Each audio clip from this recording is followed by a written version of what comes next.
এই ছাগলটি ঘুমিয়েছিল, ঘুমিয়ে থেকে উঠে এখন একটা গতর মোচাড় দিলে, এই যে দেখেছেন। এখন সে পেশাব করবে, এই যে দেখেন পেশাব করতে লেগেছে, এই যে দেখেন।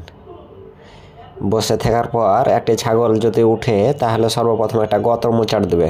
শরীরের মোচাড় দেওয়ার পর সে পেশাব করতে লাগবে, এই যে দেখেন পেশাব করছে।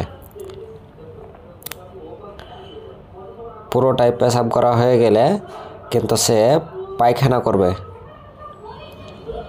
আগে পেশাব করা হয়ে যাক, তারপরে দেখেন কীভাবে সে পায়খানা করে। এই যে গত ঝাড়া দিল, পেশাব করা হয়ে গেল। এখন সে পায়খানা করবে অবশ্যই, এই যে দেখেন, এই যে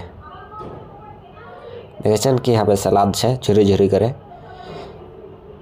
এখন সে একটা গতর ঘষ টান দেবে। আর এইসব ধরনের নিত্য নতুন ভিডিও দেখতে চাইলে আমার চ্যানেলটি সাবস্ক্রাইব করে দেন, এই যে দেখেন।